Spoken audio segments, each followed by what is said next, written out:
think many Christians today do feel kind of weak and ineffective in the workplace, and I think a number of reasons for that. Kind of headlines might be they don't have a rich vision for their work, and the second one would be not particularly encouraged for it. So the vision is lots of Christians feel like second-class citizens, and the reason for that is that they often believe that if God really liked them, if they really valued them, then he would have called them to be a pastor or an overseas missionary. So they already feel like their work is less significant than the pastor's work or an overseas missionary's work. And then combined with that, they kind of have a sense that the only thing that really matters about their work, the only thing that they feel like they ever get affirmed for is an evangelistic conversation. Now, in most workplaces, on the average day, if you're performing an operation in theatre and you're the scrub nurse, you don't have too many opportunities to share the gospel as you're doing that. Or in lots of places, you might get a few across a year, but you don't get lots of those. So what am I doing? If the only thing that really matters is evangelism, well, actually, first of all, it wouldn't matter what I did, because the only thing that matters is evangelism. But then I don't get to do that much at all. So why does this matter to God? How does this fit in with his purposes in time and eternity? And I think so what lots of Christians, at the very base thing, they lack the sense that the work they do matters to God. Now, of course, they may have been told that it matters. They may have heard Colossians 3, whatever you do, work at it with all of your heart. So they kind of know that it matters. But what about my work? Why does my work matter? So there isn't that sense that you get in the Bible of how work is in a sense, when we look at God's work, is meant to contribute to human flourishing. So God creates, he brings order through his creation, he provides through his creation, he brings joy through his creation, he is beautiful. He brings beauty through creation. I mean, you can do that laying out a packet of biscuits.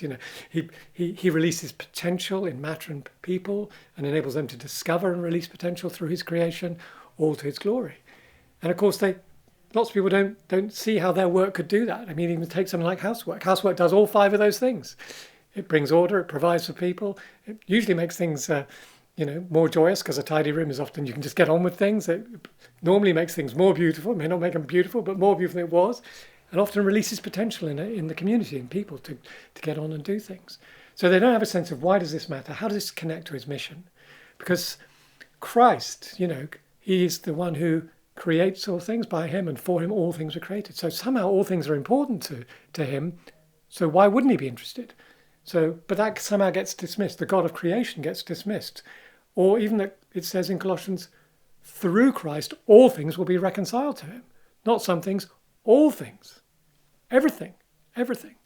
So what's going on with work is that work is one of the ways in which a worker seeks to make the world as much like Christ would like to have it, see it, until he returns again.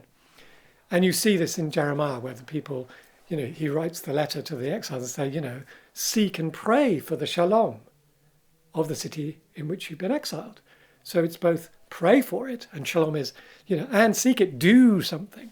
And what is shalom? What is this? Shalom is human flourishing. That is, it's ecological, it's economic, it's political, it's mental, it's spiritual, it's emotional. It's everything. Shalom is this rich idea. So our work is meant to contribute to that. And when I see that God is interested in that, that's part of how I can be, through Christ and by His Spirit, work with him to bring the kingdom in through whatever I do. Well, then my shoulders go back. Now I'm working with God every day. In a sense, I don't have to do anything else. I don't have to do anything else in that sense. And then I think another reason that Christians feel weak is this question that the only measure of effectiveness, of fruitfulness, is verbal witness. Whereas the Bible gives us many more ways in which we can be fruitful for Christ. So we're fruitful for Christ, the fruit of the Spirit, by modelling godly character. Love, joy, peace, patience, goodness, faithfulness, gentleness, kindness, self-control. Well, that's a fruit. Making good work in the power of Spirit, that's a fruit. Ministering grace and love, well, that's fruitfulness for Christ.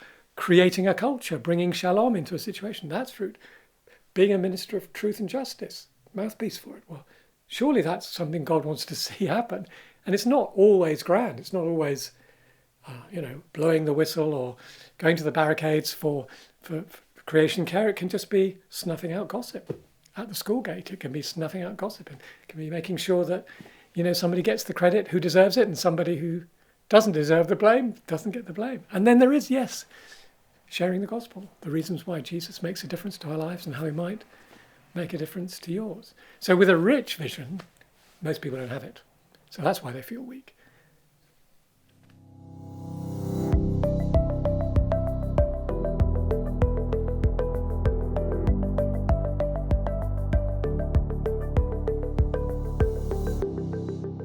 Over the last 10 years or so, we at LICC have been really looking at what really helps Christians to be more fruitful in the workplace. And one of them is indeed that they have a rich vision for the significance of work in God's eyes. They have a real understanding of how they can be fruitful. And then also what we've seen is that they're able to read the Bible through workers' eyes. That may sound obvious, but at one level, because of the way the Bible has been taught, and because of the emphasis sometimes in church culture on, if you like, the domestic or community or neighbourhood or overseas, lots of texts aren't, if you like, people just don't see or apply them, even though they are actually set at work. I mean, Boaz in Ruth 2, he's a phenomenal manager. I mean, he's incredibly caring. He changes the way that things are being done in that workplace so that Ruth can benefit, and so on and so forth. He provides for her. Physically, he protects her from, sexual harassment in the workplace, takes the initiative. I mean, it's kind of obvious, but it's not seen because we've not really been helped to read the Bible that way. Same with the Psalms, for example. I mean, the Psalms, 75 Psalms written by David. 53 of those Psalms mention enemies. Well, enemies. Why is he mentioning enemies? Because David is a commander, he's a king, he's a fugitive, and these enemies are real. He's got a very toxic workplace. Through his work, people are trying to kill him, sometimes his own family. So what's going on is when you see that, it shifts the way that you read Scripture. So that's a really important thing about how the Bible resources a worker when they see how much is set at work or is about work or can be applied to work. And then I suppose another thing that we've learned that really encourages people relates to that. That is that somehow workers, because they now believe that their work is important, integrate their workplace concerns into how they pray and how they ask other people to pray, which is absolutely critical, because most church communities do not pray for people in their workplace. They don't commission them for their workplace. That is, they commission a youth group to go to Romania and build an orphanage, but they commission people who are going to do a week with children in the summer. Absolutely right to do that. They commission people who are serving in the church, but very rarely do they commission people for the thing out there. So they don't feel supported by the wider group. So it becomes really important that there's somebody who you can go, have you got my back here? You may not come into my workplace, but could you hold me accountable? Could you pray for this? So it's integrated into their prayer life, their own prayer life, and what they ask other people to pray.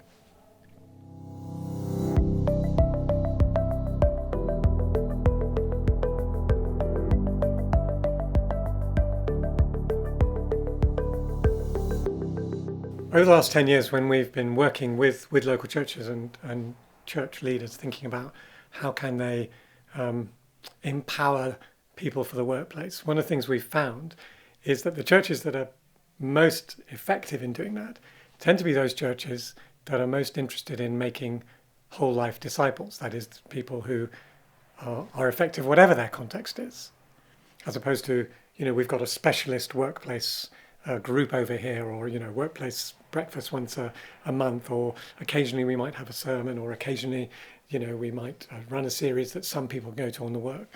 Because for it to be a community thing as a church, everybody's got to have a sense that we've all got skin in the game out there. Now, we at LICC use the word frontline. It just means a place where you engage with people who don't know Jesus. It could be the rugby club, it could be the school gate. It doesn't matter where it is. Not everyone's got a workplace, but everyone's got a front line. And 80% of what the worker needs is exactly the same. So they're not divided. Often work can become a divider in the church community. You know, the people who do work and the people who don't, as if they're separate animals. No, we're all called to go do something out in the world. So we're all in this together. Yours is over here, mine is over there. So the churches who are best at this are actually ones who've been gripped by a whole life disciple-making vision. And then I guess there are some things that they tend to do. So, for example, they might interview somebody, where are you going to be on Monday at 11 o'clock or 12 o'clock? Tell us about what's that like, so that the congregation, we found that is the single most effective first step. Just interviewing somebody once a month, maybe for 3 minutes. Where are you? What are the challenges about it? And again, it could be the school gate. It could be, you know, one of the people I know, their front line is bus stops, basically. They're retired. They are amazing bus stop evangelists. That's where they go and do stuff. Or it could be a workplace. And that raises the sense that this is important to us. And then I think, you know, once you start preaching that way, once you start looking for the application, that's really significant. But for pastors, what pastors tell us is that the single most important thing for them, and not many people will do this, by the way, is that they go visit someone on their front line, whether it's a workplace or the golf club or whatever it might be. And that has an enormous, disproportionate impact on both the pastor and their understanding of that world. You know, you go into a factory and you think, what is this like? We've got plastic extrusion monthly in the receptionist, or widget weekly, or whatever, and you smell it and you see it, and maybe there are places you can't go. You know, I've been into a theatre in a hospital during an operation. That's extremely rare. You know, I've been to the Rolls-Royce plant. I've been to lots of places, but you just learn so much from that. You see the people, you feel it. In the old days, pastors used to go visit people in their homes. It's less common these days. So that makes a huge difference. But it also has a huge impact on the person. You go into that person's place and they go, this is important to my pastor. What I do is important to my pastor. And stories come out. And they begin to realise how God has been working through them. Most of the stories I tell, and some of you now got books full of stories of people being fruitful in all kinds of jobs, in all kinds of contexts, come from people who usually don't think they have a story to tell.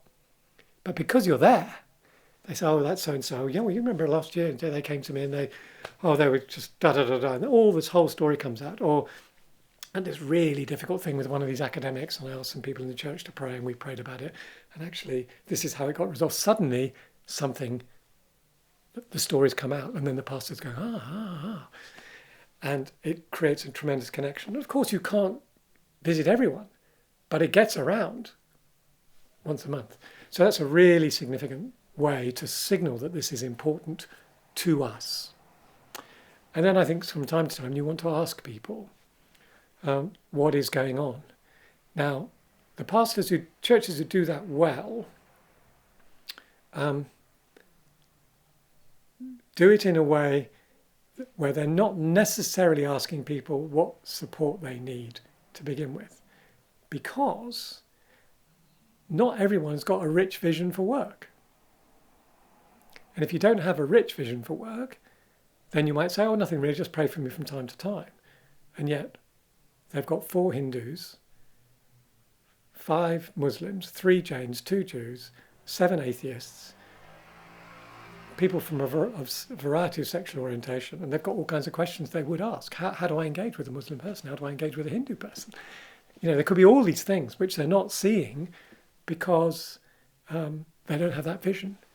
So that's why it's also important to go and have a look. Who is here?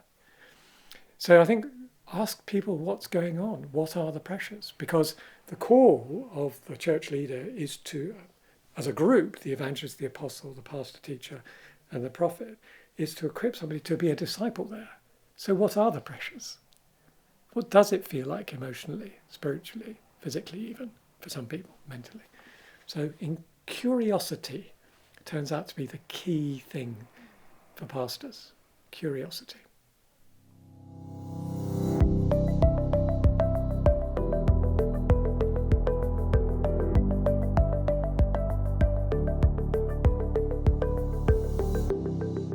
Well, the COVID pandemic has had a huge impact on obviously the whole country, but also on workers.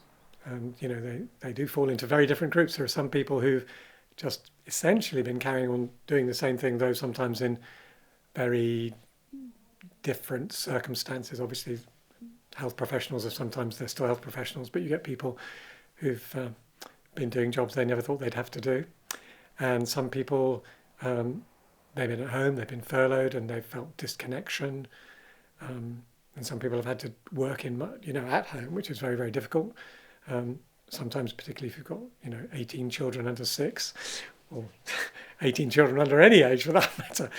So there've been those pressures, and as we come out, I think there are a number of things for workers.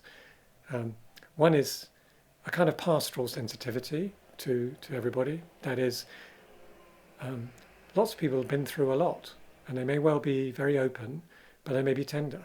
People have lost relatives, I have, and not been able to mourn them properly.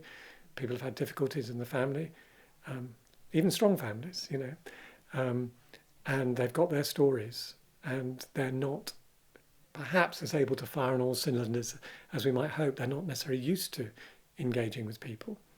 I have a friend who works at London Business School, and he's been saying that people need to leaders need to lower their expectations of their workforce. Let's be kind to one another for a while, because we've been through something. It's not obvious that now we can start coming in, everything's going to be foof, foof, foof. But the other side of this is there is an opportunity to reset the culture as people come back to in a sense go, okay, we're coming back, but what would we want to change? How might I, however, if you like, lowly or high in an organisation, how might I contribute to making this a better culture as we go forward?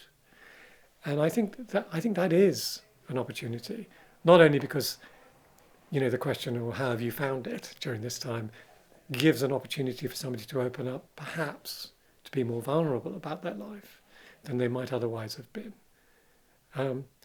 But because everybody's kind of, kind of tentative, It's almost like, I remember first time going into a meeting, when was the last time I had a meeting around, how do we do this again? We've got, in my particular, we've done a lot by Zoom. And I think, so there's a kind of dynamic there of gentleness, of tenderness, of interest, but an opportunity to reset culture. Have a look at what you like about the way things used to be done in your workplace and what you didn't like, and think about what you can go, yay, let's go and carry on doing those sorts of things, and what might we adjust? What might we adjust in some way to make things a little bit more, humane or human or joyous or interesting or productive or creative, whatever it might be.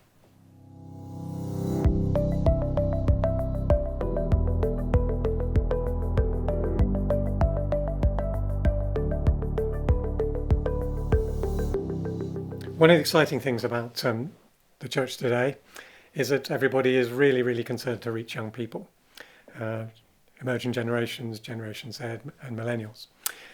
And interestingly, a robust theology of work is really, really important in reaching that generation. It was something that the great Dorothy Sayers, detective story writer, early feminist, Christian apologist, saw in the early 1940s.